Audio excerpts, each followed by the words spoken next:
सबको जय जी।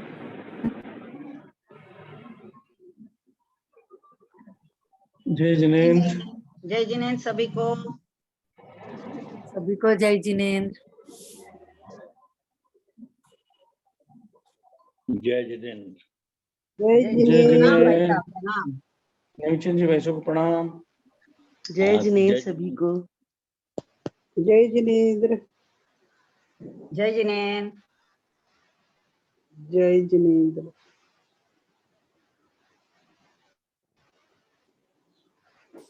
सभी को सादर जय जिनेंद्र।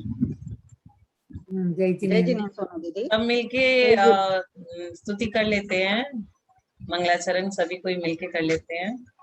मोक्ष मार्गस्य नेतारम भेदारम कर्मभूभृतां ज्ञातारं विश्वतत्त्वानां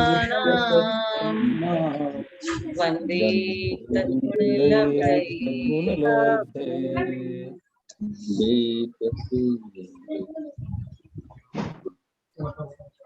अब हम छठा अध्याय कर रहे हैं जिसमें हमें कर्मों का आश्रय, हम लोग कैसे बचे। तो हम लोग तो अभी ग्रस्त है, व्रती है नहीं। हमारे को हर समय हर पल कर्मों का आश्रय होता रहता है। जैसे हमारी सांस हर समय चलती रहती है, रुकती नहीं है। हमारी धड़कन रुक जाती है, हम मर जाते हैं तभी, वरना हमारी सांस चलती रहती है। ऐसी कर्मों का सोते समय भी कर्मों का आश्रय होता है। ये हमें पता होगा कि नहीं होगा सबको। हम सो रहे हैं, निद्रा अवस्था में भी हम कर्मों का आश्रय कर रहे हैं, ज्यादा कर रहे हैं। लेकिन जब मुनि होते हैं ना, तब जब वो आहार लेते हैं, गुणस्थान में रहते हैं, छठे सातवें गुणस्थान में, उनके भाव तो कुछ अलग ही रहते हैं। वो अपनी भाव में लीन रहते हैं, तो उनको वो सब नहीं होता। हम लोग खा रहे हैं, पी रहे हैं, हम लोग को उस समय भी आश्रय होते रहते हैं। तो आपको ये मालूम होना चाहिए कि आश्रय तो रुकेगा नहीं, तो क्या करें। तो फिर हम शुभ आश्रय, होना तो है ही, उसको आना तो है ही, वो हमारे पास बनना तो है ही। तो हम क्यों ना अशुभ ना करके शुभ करें। तो हम इसीलिए जो धर्म ध्यान करते रहते हैं, पढ़ते हैं, चाहे हमें आता भी हो, लेकिन भाव से अगर पढ़ते हैं तो हमारे शुभ आते रहते हैं, शुभ आश्रय। लेकिन उस समय भाव नहीं लग रहा है और हम जबरदस्ती पढ़ रहे हैं कि हमें 3 से 3:40 पढ़ना है, तो पढ़ना ही है, हमें सीखना है। लेकिन हमारे को उस समय बहुत जगह ध्यान भटक रहा है, इधर उधर इधर उधर। तो फिर उससे कोई फल नहीं मिलता। कोई 10 माला फेरता है, लेकिन एक माला में भी ध्यान नहीं लग रहा है। कोई एक माला फेरता है और उसी को ध्यान से करता है, उस समय पुण्य बहुत तीव्र हो जाता है। लेकिन हम माला फेरते समय इधर उधर की बातें सोचते हैं और ध्यान इधर उधर भटकता रहता है, तो उस समय हम उसको सिटिंग आवर को काउंट ना करें, हम सिर्फ प्रोडक्टिव आवर काउंट करें कि कितने समय में हमने किया है। लेकिन इसका ये मतलब नहीं कि हम करना छोड़ दें, क्योंकि मन तो बड़ा चंचल है, इधर उधर भागेगा ही। तो हमें अपना प्रयास जारी करते रहना चाहिए और कोशिश ये करनी चाहिए कि कैसे हम इसका आउटपुट ज्यादा से ज्यादा लें। मील फैक्ट्रियां बहुत सारी होती है, उसमें बहुत सारे मालिक लोग ये डिस्कशन करते रहते हैं कि कैसे हम इसका प्रोडक्शन बढ़ाएं, कैसे हम इसका आउटपुट बढ़ाएं। वैसे ही हम लोगों को ये डिस्कशन करना चाहिए कि हम दिन भर कुछ ना कुछ करते रहते हैं, तो हम ऐसा कुछ करें जिससे हमारा शुभ कर्म का आश्रय हो, अशुभ नहीं, पुण्य हो, पाप नहीं हो। तो ये सोच सोच के हम बैठे बैठे, मन वचन काय इन तीनों क्रियाओं से होता है। तो हम मन से बैठे बैठे, किसी ने बोली लगा दी कि हम 1 करोड़ रुपया देंगे तीर्थ क्षेत्र में, तो हम बैठे बैठे उसकी बहुत अनुमोदना करेंगे कि कितना अच्छा काम किया, कितना पुण्य का काम किया, एक तीर्थ बन जाएगा, इतना दान दे दिया इन्होंने। तो हमें क्या हुआ, बहुत तगड़ा पुण्य हमने भी बांध लिया कि हमने बहुत अनुमोदना कर दी। अनुमोदना करते करते हम सुख अपना कर लिए। और वैसे किसी से ईर्ष्या करना, चलन करना, ये सब समय जो पड़े रहते हैं, वो अपना अशुभ आश्रम कर्मों का उनका लगातार निरंतर चलता रहता है। तो हमें अपना किस तरह से क्या करना है, वो थोड़ा सोच के कैलकुलेशन कर करके कि ये काम करना है कि नहीं करना है। हम सुबह नहा तो रहे हैं, लेकिन किसी को हम ये बोल देना हमको मंदिर जाना है इसीलिए हम नहा रहे हैं, तो बस वो हमारा कन्वर्ट हो गया अच्छी बातों में, अच्छी चीजों में, शुभ आश्रम में, कि हम मंदिर जा रहे हैं इसलिए नहा रहे हैं, मंदिर जा रहे हैं इसलिए रेडी हो रहे हैं, चावल लेके जा रहे हैं क्योंकि मंदिर में जाके हमें चावल चढ़ाना है। तो इस तरह से नहाना तो है ही हमें, सुबह खाते हैं ही हम लोग, तो क्या बोलते हैं 9:30 बजे महाराज जी लोग का आहार हो जाए, वो टाइम टाल के हम खाएंगे ताकि महाराज जी लोग का आहार हो जाए। हम उन्हें आहार तो नहीं करा पा रहे हैं, लेकिन हम मन से अनुमोदना कर रहे हैं और उसके बाद ही हम कुछ खाएं। तो ये सब छोटी छोटी चीजें हैं जो हम लोग छोटा छोटा फ्री का पुण्य कमा सकते हैं, जो हमें पता नहीं है कुछ बातें तो, और पता चल जाए तो उसको बहुत ज्यादा हम कमा सकते हैं। कई लोग रात्रि भोजन नहीं करते पर नियम भी नहीं लेते, तो वो उसके समान है कि हम लोग रुपया तो कमा लिया लेकिन बैंक में नहीं डाला, तो इंटरेस्ट नहीं आया। मेरा 2 लाख रुपया था तो 2 लाख ही रहा। बैंक में डालते तो आज रेट ऑफ इंटरेस्ट कम होके 8 से 7, 6, 5 कुछ तो मिलेगा हमें, लेकिन डाला नहीं बैंक में तो वो वैसे का वैसे रह गया। ना तो पाप लगा रात में खाने का और ना हमें पुण्य बंधा, क्योंकि हमने नियम नहीं लिया। तो नियम लेना बहुत जरूरी है, और जिस व्यक्ति को नियम लेने में डर लगता है वो फ्लेक्सिबल नियम ले ले कि हम बीमारी में 2 दिन का ऐसा छूट है, इस तरह से उसको फ्लेक्सिबल कर सकते हैं। तो हम लोग 8 नंबर सूत्र का आज अध्ययन करेंगे। कल हमारा 7 हो गया था, 8 नंबर का अध्ययन करेंगे। उसके लिए मैं निवेदन करूंगी विजय आंटी से निवेदन करूंगी कि ये 8 नंबर का सूत्र आंटी उच्चारण सबको करवाए, उसके बाद मैं समझा दूंगी। जय जिनेन्द्र। सूत्र नंबर 8। आद्यम संरंभ समारंभारंभ योग कृतकारितानुमत कषाय विशेषै स्त्रीश्चतुश्चैकशः। थोड़ा थोड़ा बोलेंगे। आद्यम संरंभ, बोलिए। आद्यम संरंभ समारंभारंभ समारंभारंभ समारंभारंभ कारितानुमत योग कृत योग करितानुमत कृतकारितानुमत कषाय विशेषै समारंभ कषाय विशेष कषाय विशेषै स्त्रीश्चतुश्चैकशः। स्त्रीश्चतुश्चैकशः। एक बार और बोलती हूँ मैं, ध्यान से सुनिएगा। आद्यम संरंभ समारंभारंभ योग कृतकारितानुमत कषाय विशेषै स्त्रीश्चतुश्चैकशः।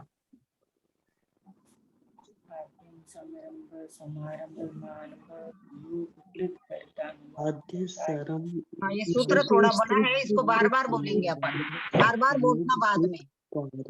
जरा बड़ा है ये सूत्र। विशेषै चतुश्चैकशः। जी जी। आद्यम समरम समारंभ योग कृत करितानुमत कषाय नहीं दीदी, दीदी कुमकुम दीदी, विशेष कारितानुमत का है? हाँ? योग कृत कारितानुमत, योग कृत योग कारितानुमत। कृत करितानुमत कारिता नहीं बोलो, कारितानुमत। कारितानुमत को मात्रा कारितानुमत कषाय हाँ विशेष जी जी चतुश्चैकशः।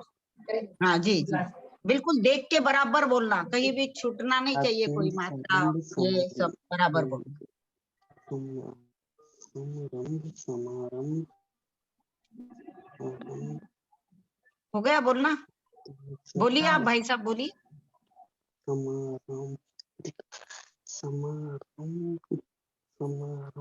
ऋचा दीदी बोलिए आप जोर से। बोलू? हाँ जी। आप चेक कीजिएगा ना। आद्यम सरंभ समारंभ रंभ। ऋचा दीदी सुनिए, आद्यम संरंभ, स पे बिंदु है, स पे बिंदु है, देखिए अच्छा, आप। ठीक ठीक, ओके ओके। आद्यम संरंभ समारंभ रंभ योग कृत कारितानुमत कषाय विशेषै चतुश्चैकशः।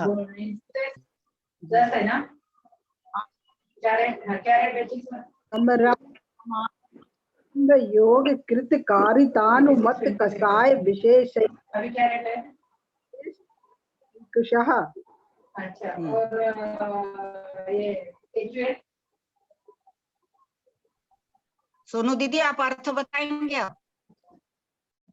हाँ मैं बता रही हूँ।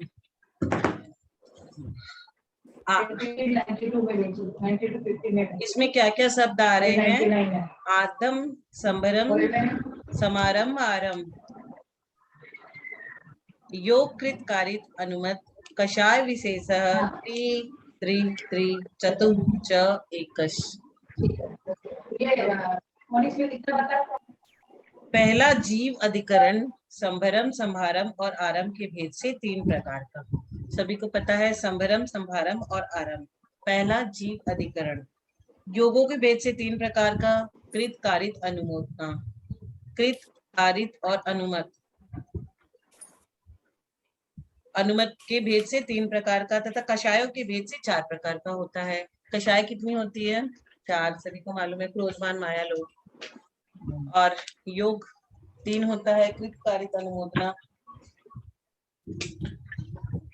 परस्पर एक एक के भंग रूप भेद करके मिलाने पर 108 प्रकार का हो जाता है। 108 कैसा हुआ अब आप देखिए।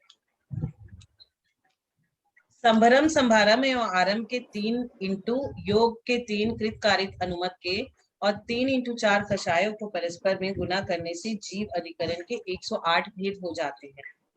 3 इंटू 3 3 संभरम संभारम आरंभ और योग के 3 कृत कारित अनुमोदना और 3 इंटू 4 मतलब कसाय के 4 कसाय, इनको हम लोग गुना करेंगे तो 108 भेद हो जाते हैं।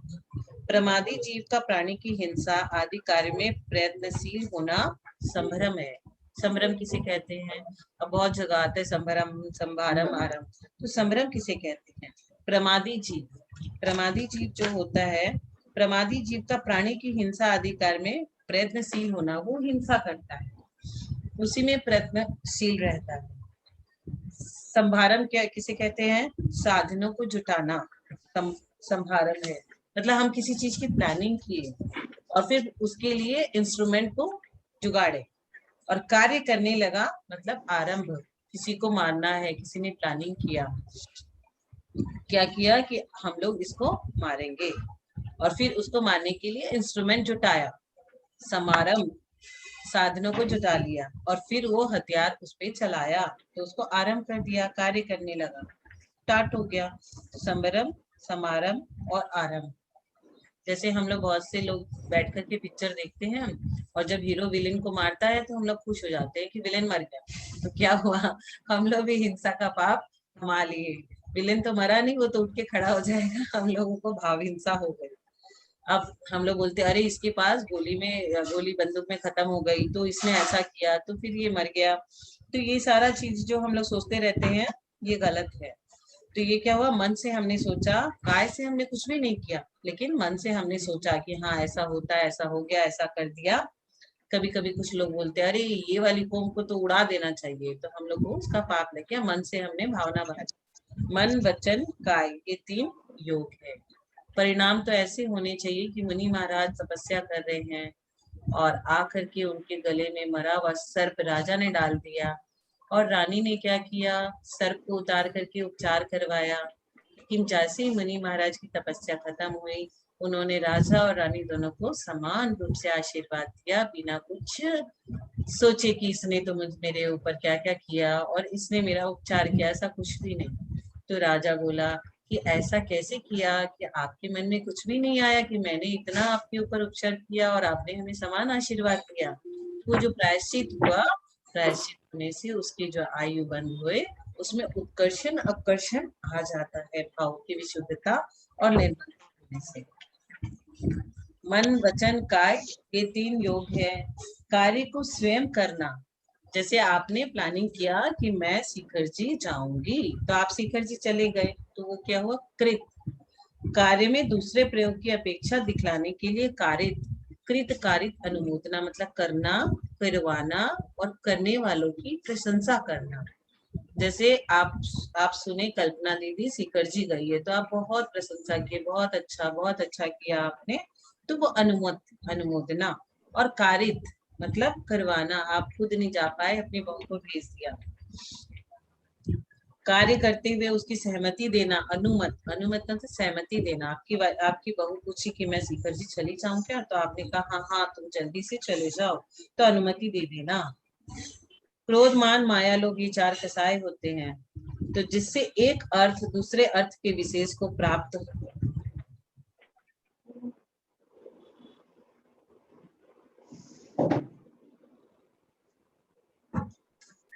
जिससे एक अर्थ दूसरे अर्थ से विशेषता को प्राप्त हो, वह विशेष है। तो विशेष पद प्रत्येक शब्द के साथ हमें जोड़ देना चाहिए, जैसे संभरम विशेष, संभारम विशेष आदि आदि।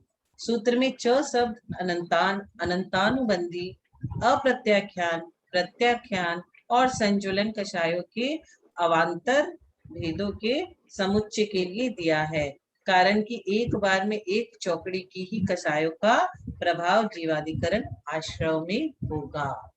चौकड़ी मतलब जैसे हमारा अनंतानुबंधी, संज्वलन, प्रत्याख्यान, अप्रत्याख्यान, 4 तरह के कषाय है और 4 तरह की कषाय की वो भेद है। और 4 कषाय है क्रोध मान माया लोभ। तो ये इनकी ड्यूरेशन कितनी लंबी होती, कितनी छोटी।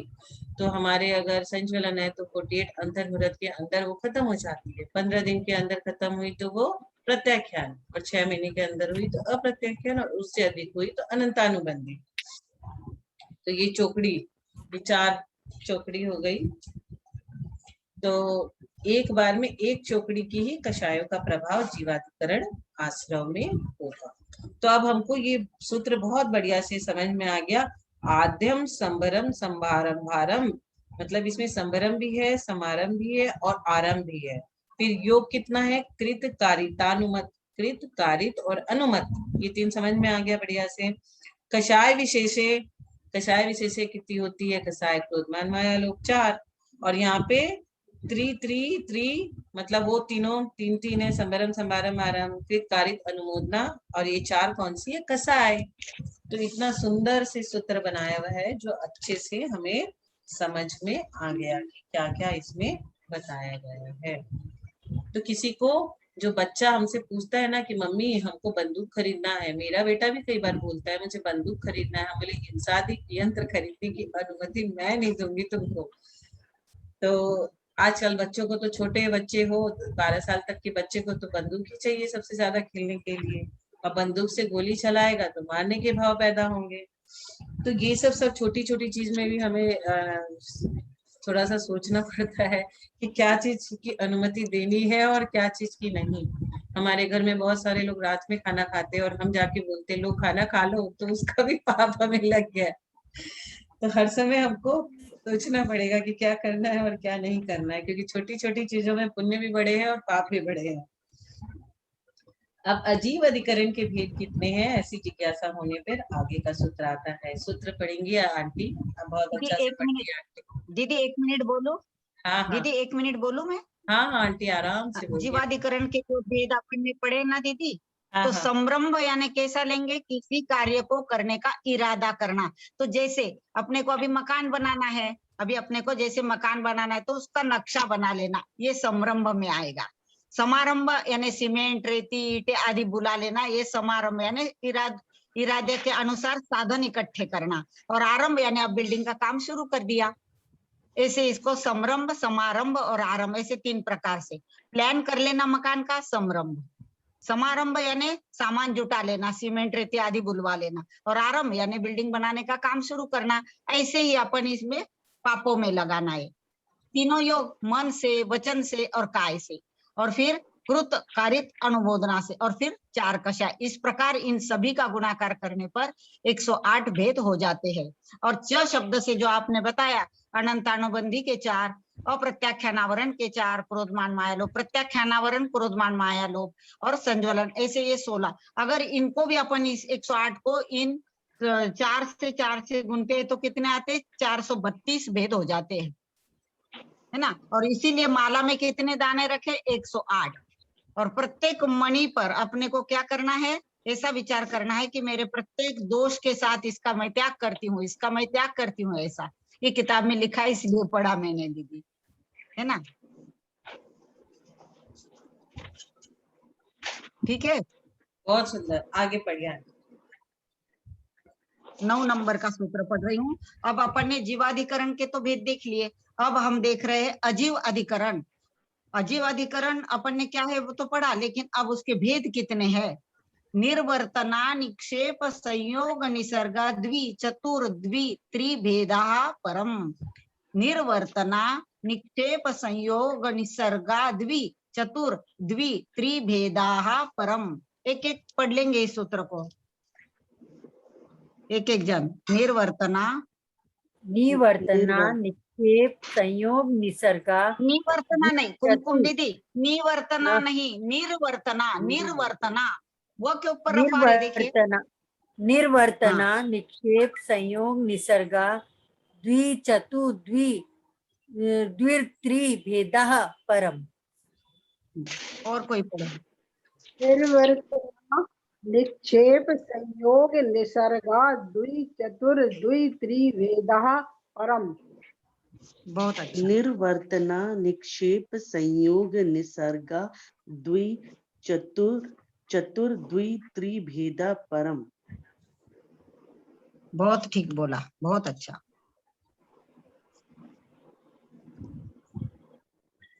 तो पढ़िए इसमें दीदी, सोनू दीदी। इसमें सूत्र का क्या अर्थ है? पर अर्थात बाद का, पर मतलब बाद। दूसरा अजीव अधिकरण क्रम से 2, 4, 2 और 3 भेद वाले निर्वर्तना, निक्षेप, संयोग और निसर्ग रूप है। बाद के अजीव अधिकरण में निर्वर्तना के 2 भेद, निक्षेप के 4 भेद और संयोग के 2 भेद एवं निसर्ग के 3 भेद है। निर्वर्तना का अर्थ निष्पादना अर्थात रचना होता है और इसके भी 2 भेद होते हैं। पहला मूल गुण निर्वर्तना, जिसके शरीर, वचन, मन, प्राण एवं अपान, ये 5 भेद होते हैं। कौन कौन से 5 भेद होते हैं? शरीर, वचन, मन, प्राण एवं अपान। और दूसरा उत्तर गुण निर्वर्तना, जिसके काष्ठ कर्म, पुस्तक कर्म, कपड़े पर चित्र और चित्र कर्म, मिट्टी आदि के चित्र आदि भेद हैं। निक्षेप का अर्थ स्थापना अर्थात रखना है। निक्षेप मतलब स्थापना या फिर रखना। इसके भी 4 भेद होते हैं। पहला क्या? अप्रत्यवेक्षित निक्षेपाधिकरण, बिना देखे भाले जमीन पर कुछ रख देना। जैसे हम लोग हमेशा करते हैं, कहीं पे भी कुछ भी रख देते हैं। जमीन को बॉल से मार मार के फुटबॉल खेलते हैं, देखते भी नहीं यहाँ कीड़ी चल रही है, कुछ चल रहा है। वो मुनि महाराज लोग बहुत देख देख के 4 हाथ के दूर की जमीन देख देख के दिन भर चलते रहते हैं। आचार्य श्री गुरुवर विद्यासागर जी का ऐसे मुंह तो मैंने कभी नहीं देखा, और चलते रहते तो ऐसे ही देखते देखते कुछ चिंतन, कुछ शास्त्र का चिंतन उनका चलता रहता है, मुंडी नीचे रहती है और अपना चलते रहते हैं। तो अप्रत्यवेक्षित निक्षेपाधिकरण, बिना देखे भाले जमीन पर कुछ रख देना, अप्रमार्जित निक्षेपाधिकार कहलाता है। दूसरा दुष्प्रमनिष्ठ निक्षेपाधिकरण, जोर से या शीघ्रतर से देखी सोधी हुई जमीन पर कुछ रख देना दुष्प्रमनिष्ठ निक्षेपाधिकरण है। तीसरा क्या है? सहसा निक्षेपाधिकरण, किसी भी वस्तु को एकदम जमीन पर कहीं डाल देना सहसा निक्षेपाधिकरण है। और चौथा वाला अनभोग निक्षेपाधिकरण, जहां पर कभी कोई आता जाता नहीं और उठता बैठता भी नहीं, उस जमीन पे कुछ रखना अनाभोग निक्षेपाधिकरण है। योग्य स्थान को छोड़कर अन्यथा कहीं भी वस्तु को रखना अनाभोग निक्षेपाधिकरण है। संयोग का अर्थ मिश्रित करना अर्थात मिलाना होता है और इसके 2 भेद होते हैं। पहला भक्तपान संयोग, खाने पीने की वस्तु को इकट्ठा करना भक्तपान संयोग रूप अधिकरण है, अथवा खान पान की वस्तु में किसी वस्तु के साथ क्या खाना और क्या नहीं खाना, ऐसा ध्यान नहीं रखकर मिश्रित करके खाना पीना भक्तपान संयोग अजीव अधिकरण है, क्योंकि ऐसा करने से बीमारियां उत्पन्न होती है। जैसे ठंडे खान पान के साथ गर्म वस्तु का सेवन कर लेना। हम चौकी में गए, महाराज जी को कोई डाक चला रहा है और हम उसी के संग कुछ गर्म वस्तु ला करके चला दिए। गर्म वस्तु का सेवन ठंडे के संग कभी नहीं करना चाहिए। दूध दही आदि मिलाकर खाने से गैस बन जाती है और बेसन और दही मिला के खाने से द्विदल हो जाता है।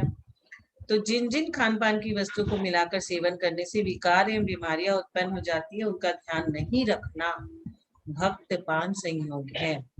खान पान के कुछ ऐसे पदार्थ जिन्हें सबके साथ नहीं रखा जा सकता, उन्हें उनके साथ रख देना भी भक्तपान संयोग है।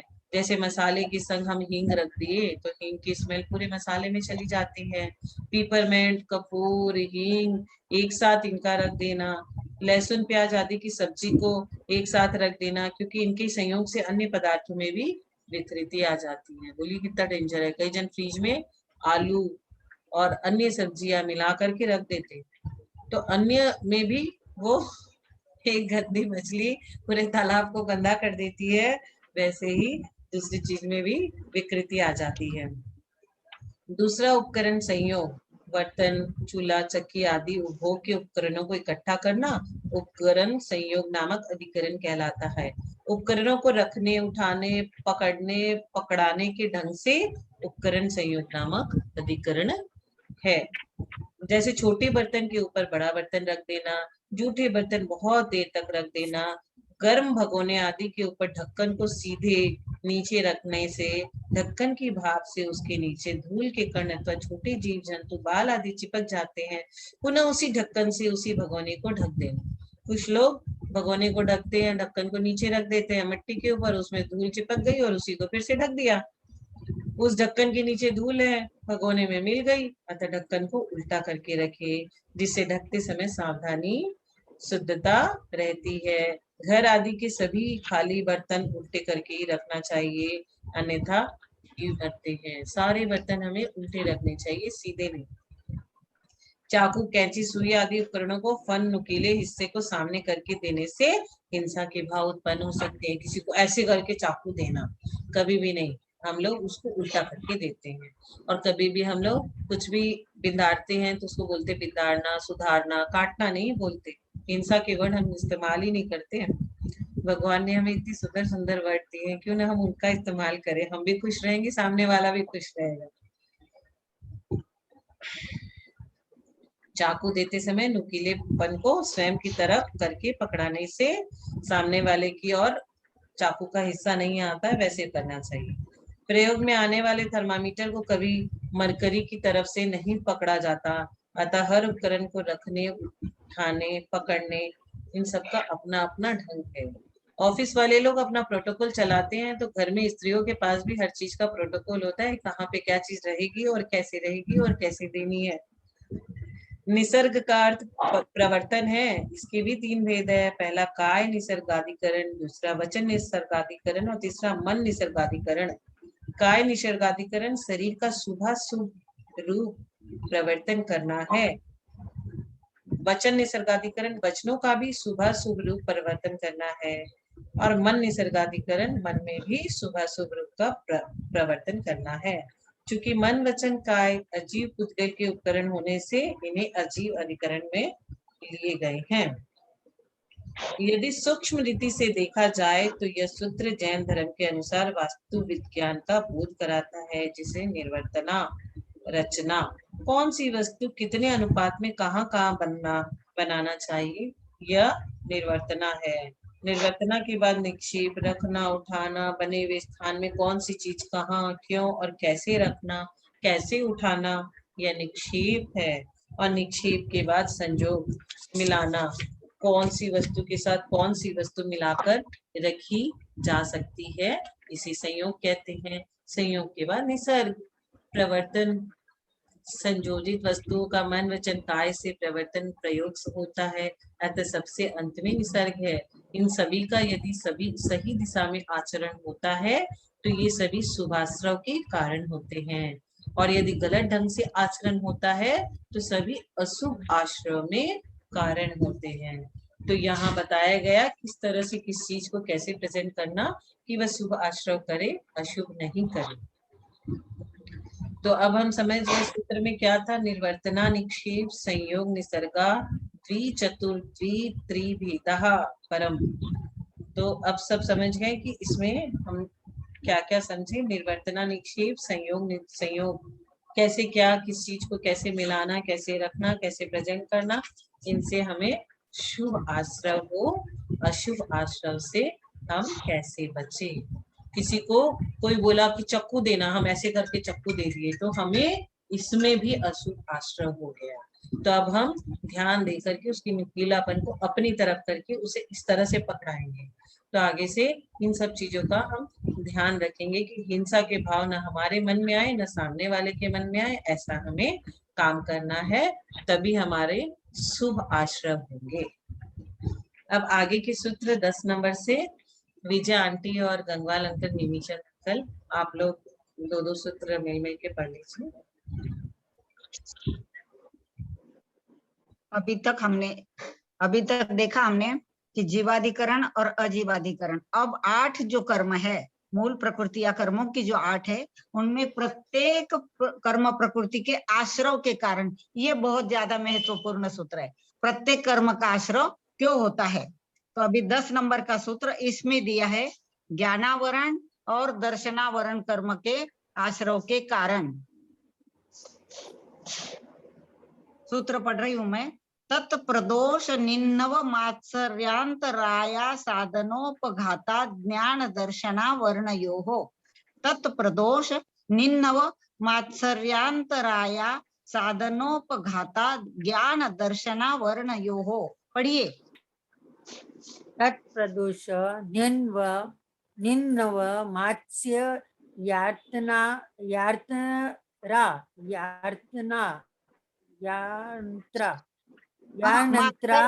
मात्सर्या बोलो दीदी, मात्सर्या।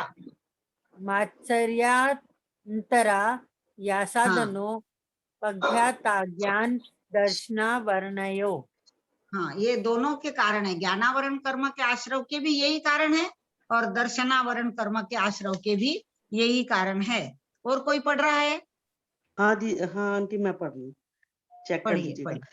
तत्प्रदोष निन्नव मत्सरायंतरा या मात्सर्यांतरा, मात्सरायंतरा, है ना? सही है। मात्सर्यांतराया, मात्सर्यांतराया साधनों पघाता ज्ञान दर्शना वर्णयो। बहुत सही, बहुत सही। प्रैक्टिस घर में करना पड़ेगी दीदी आप सभी को। हाँ। अब इसका अर्थ हम देख रहे हैं। तत्प्रदोष, एक बार फिर पढ़ती हूँ, ध्यान से सुनिएगा। तत्प्रदोष निन्नव मात्सर्यांतराया साधनोपघाता ज्ञान दर्शना वर्णयोः। अब यहाँ क्या बता रहे हैं? ज्ञानावरण व दर्शनावरण, इन कर्मों के आश्रव के कारण कौन कौन से है? तो पहला कारण है प्रदोष। तत्प्रदोष यानी उन कर्मों के, कौन से कर्म? ज्ञानावरण व दर्शनावरण, इनके आश्रव के कारणों में पहला कारण कौन सा? प्रदोष। प्रदोष यानी क्या? किसी धर्मात्मा के द्वारा की गई तत्वज्ञान की प्रशंसा नहीं सुहाना, अंतरंग में उससे ईर्ष्या रखना। जैसे किसी ने अच्छा कहा लेकिन हमें क्या है, वो अच्छा नहीं लगा। देखो उसने तो ऐसा ही बोल दिया, वैसा ही बोल दिया, तो धर्मात्मा के वचन हमें नहीं सुहा रहे, तत्वज्ञान की बात उससे हमें अच्छी नहीं लग रही है, तो हमें अंतरंग में क्या हो रहा है, उससे ईर्ष्या हम रख रहे हैं। तो ये प्रदोष, इसके कारण क्या होगा? ज्ञानावरण और दर्शनावरण, इन दोनों कर्मों के आश्रय होंगे। दूसरा कारण बताया निन्नव। निन्नव यानी किसी कारण से अपने ज्ञान को छुपाना। जैसे किसी ने पूछा कि ये बताओ ना, हमें समझ में नहीं आ रहा है, तो हमने क्या करना? अपने ज्ञान को छुपा लेना, क्योंकि वो मेरे बराबर हो जाएगा तो फिर मेरा क्या महत्व रहेगा। इसलिए ऐसा करने से क्या आश्रय होता है? ज्ञानावरण और दर्शनावरण कर्म का। उसी प्रकार ज्ञान के जो साधन है, जैसे किसी का चश्मा ही छुपा लिया, किसी का पेन ही छुपा लिया, किसी की कॉपी छुपा ली या किताब छुपा लिया, तो ऐसे काम करने से हमें क्या होगा? निन्नव या निन्नव, इसे निन्नव कहते हैं, और इसके कारण ज्ञानावरण और दर्शनावरण कर्म का आश्रय होगा। अब तीसरा कारण है मात्सर्य। अपने को शास्त्र का ज्ञान होते हुए भी दूसरों को इसलिए नहीं बताना कि वे अगर जान जाएंगे तो फिर मेरे बराबर हो जाएंगे, मुझे जो आता है वो उसको भी आने लगेगा, तो फिर मेरा क्या महत्व रहेगा। ऐसा जानकर इसे क्या करना? अपने मन में मात्सर्य का भाव होने से हमने उसको नहीं बताना कि मुझे नहीं आता, ऐसा बोल देना और टाल देना, इसे कहते हैं मात्सर्य। अब चौथा कारण बता रहे अंतराय, किसी के ज्ञानाभ्यास में बाधा डालना। जैसे कोई व्यक्ति मंदिर जा रहा था, हमें रास्ते में मिल गया, तो हमने उसको कहा मंदिर जाके क्या मिलने वाला है, चल मेरे साथ अपन बाजार जाएंगे। तो ऐसा करने से हमें क्या होगा? ज्ञानावरण व दर्शनावरण कर्म का आश्रय होगा। उसको धर्म के कारणों में से या किसी ज्ञान अभ्यास के कारणों से दूर कर लेना, उसके इन कार्य में बाधा डालना, इससे क्या होगा, अंतराय का बंद होगा। आसादन, आसादन यानी दूसरे के द्वारा प्रकाशित होने योग्य ज्ञान को रोक देना, सम्यक ज्ञान का आदर नहीं करना, असाधना करना, सम्यक ज्ञान की असाधना करना, या किसी ने लिखा है उसको बोलना नहीं नहीं मैंने ये लिखा है, ऐसा किसी से चुराना, उसको अपना नाम लगा देना, ये आसाधन। उपघात, सच्चे ज्ञान को दोष लगाना, उपघात यानी सच्चे ज्ञान को दोष लगाना। इस प्रकार उपर्युक्त दोष आदि ज्ञानावरण संबंधी तो है ही, वो ज्ञानावरण के आश्रव के निमित्त है, और अगर दर्शनावरण के बारे में ऐसा करते हैं तो इससे दर्शनावरण कर्म का आश्रव होता है। अब ज्ञानावरण कर्माश्रव के विशेष कारण यहाँ मैं पढ़ लेती हूँ, समय खत्म हो रहा है। तत्वों का सूत्र विरुद्ध कथन करना, तत्वों का उपदेश सुनने में अनादर करना, तत्वों का उपदेश समझने में आलस्य करना, लोभ बुद्धि से शास्त्रों को बेचना, अपने को बहुश्रुति मान मिथ्या उपदेश देना, अकाल में शास्त्र पढ़ना, सच्चे आचार्य उपाध्याय साधु से विरुद्ध रहना, तत्वों में श्रद्धा नहीं रखना, तत्वों का अनुचिंतन नहीं करना, सर्वज्ञ भगवान के धर्म शास्त्र के प्रचार में बाधा डालना, बहुश्रुत ज्ञानियों का अपमान करना, और तत्व ज्ञान अभ्यास में बदलाव कर देना, ऐसा नहीं ऐसा कहा है, इस प्रकार। और दर्शनावरण के भी कारण पढ़ लेती हूँ। किसी की आंख निकाल देना, बहुत ज्यादा सोना, दिन में सोना, ये भी एक कारण है दर्शनावरण का, ध्यान में रखिए। नास्तिकपन की भावना रखना, सम्यक दर्शन में दोष लगाना, कुधर्मी की प्रशंसा करना, और तपस्वी दिगंबर मुनियों को देखकर ग्लानि करना। इस प्रकार 10 नंबर तक सूत्र पढ़ लिए, यानी अपन ने ज्ञानावरण और दर्शनावरण कर्म के आश्रव के कारण पढ़ लिए। नेमिचंद जी भाई साहब, आप जिनवाणी स्तुति करिएगा। ठीक।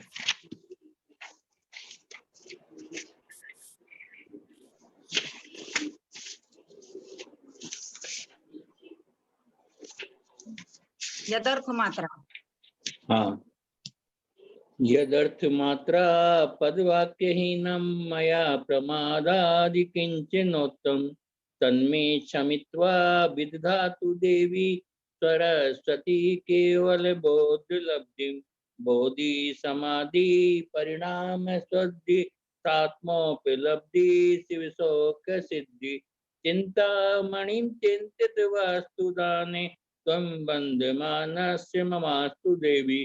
जा वाणी के ज्ञान से सूझे लोकालोक, तो वाणी मस्तक धरु सदा देते है डो। ए जिनवाणी भारती तोय जपो जिन रैन, तो तेरा शरणा गए सो पावे सुचैन। देव बजु अरियंत को गुरु सेवा निर्ग्रंथ, दया धर्म पालो सदा यही मोक्ष का पंथ। जो लो द्वादशांक जिनवाणी माता की जय, तत्वार्थ सूत्र ग्रंथ राज की जय। आचार्य उमा स्वामी देव की जय। जय। नमोकार।